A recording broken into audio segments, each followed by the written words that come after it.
Welcome back. So, if you ever read on the internet about baby bunny rabbits, kits, what to do with them, the internet will tell you don't pick them up because that traumatizes them. These two rabbits that are completely asleep in my arms, clearly traumatized. So, yeah, they're so sweet. So yeah, two black bunnies, and if I'm holding both like this, then it looks like I got one rabbit. But yeah, they're very cute and yeah, a little over 2 weeks old. All right, so news of the day. So this is interesting with Seattle. The blackout issue is still there. Now I know people are going to say, well, there's streaming sites. Don't forget the streaming sites. Right, but here's the thing. Just say no to blackouts, NHL. It's 2021. I don't see any reason why there's blackouts for hockey games at all. I don't understand. Like, we've already seen like attendance is down, so it's not increasing attendance. It certainly isn't a way to increase local support of a team, especially a brand new one. And when Connor Carrick, who is an employee of that organization, saying, yeah, I can't watch the game because of a blackout, again, the answer isn't, well, then just get one of the streaming sites. The answer should really be, why doesn't the NHL just drop the local blackouts?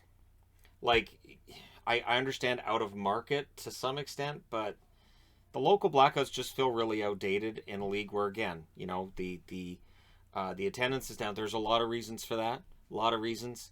Other sites have done all the videos and discussions and long handwritten essays on what's going wrong with all the attendance stuff. Just end the blackouts. I don't understand. Like, I can understand some of it, but if you're in Calgary, you should be able to watch the Flames. If you're in Edmonton, you should be able to watch the Oilers. And not only that, but out here, of course, there's certain, unless you have the NHL Center Ice package, there's certain games you wouldn't be able to get because of the blackouts. So it's just, I don't know. It just feels like it's outdated, really, really outdated. If they've got to change some contracts, fine, but it just feels really outdated. On to other topics.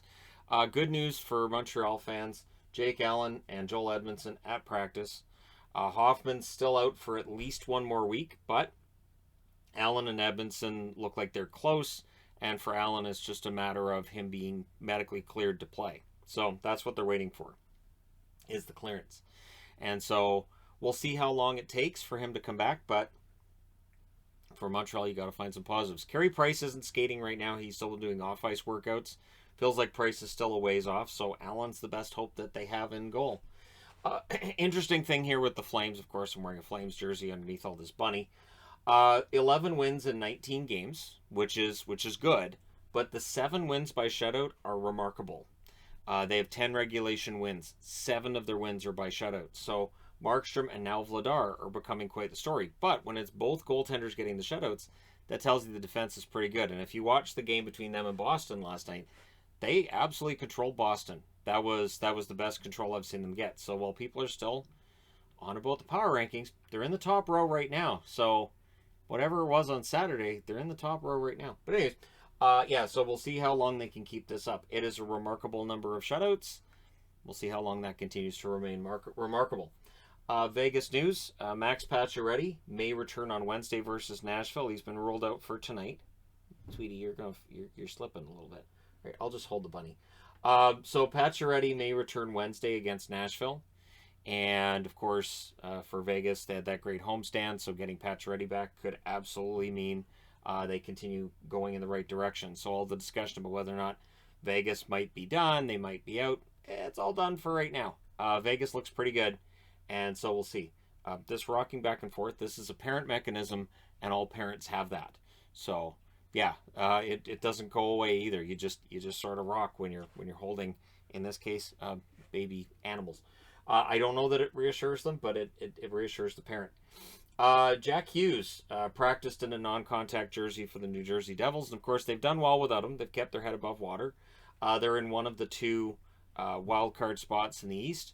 It will be interesting to see if once Boston's played the same number of games as everybody else, if that's still the case, which team ends up falling out. Does Columbus end up jumping into one of those spots? Because it's Philadelphia and New Jersey right now that are tied for that wild card spot.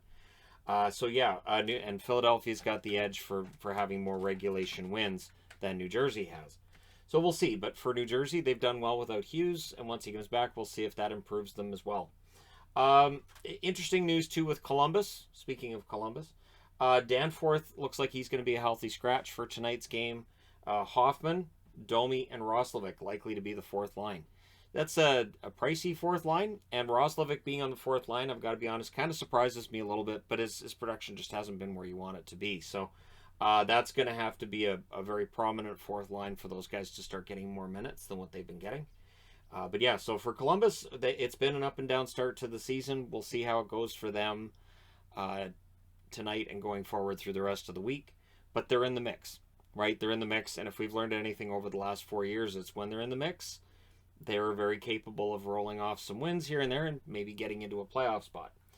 Ryan Hartman has been fined, as predicted, $4,250 for a slew foot last night.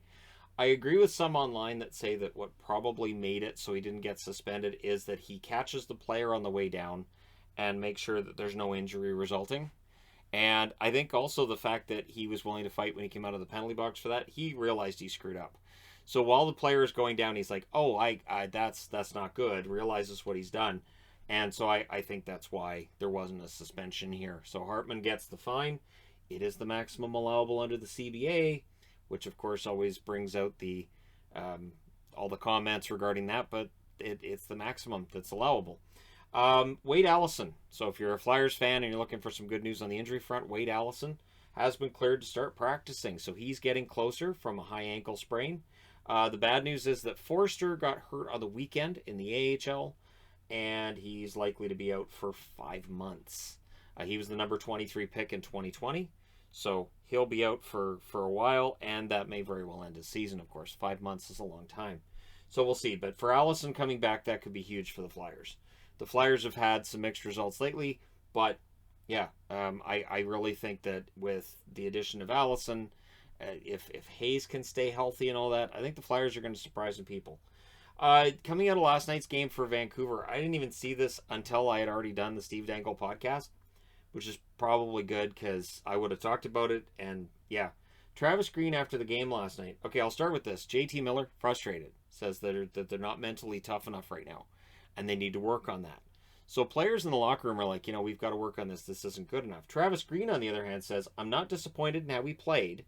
Probably take that game every night. Probably win 8 or 9 times out of 10. So again, the Vancouver Canucks right now, it's about moral victories. It's about, well, yeah, we lost, but. And I've heard that a lot the last, I'll say, month, basically since the start of the season.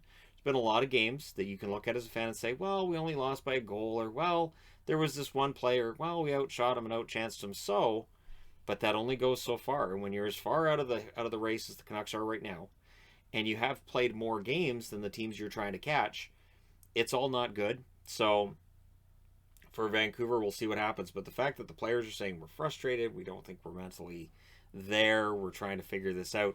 And for the coach to say, yeah, I thought it went pretty well, it just feels like there's that disconnect there, and we'll see how far that goes. But yeah, so there you go. Let me know your thoughts in the comment section below as always. Don't forget to hit like and subscribe. If you're browsing your way through, you just happen upon this video. Thank you guys so much for watching, for all your support. And no, these ones don't have names yet, but they're darn cute. So I don't think cute's a name, is it? I don't think so. They even pretend they're nursing while they're sleeping. They even do the nursing motion while they're sleeping, so it's so cute. Anyways, there you go. Thank you guys so much for all your support. I'll talk to you again soon. Don't you dare jump out of my arms.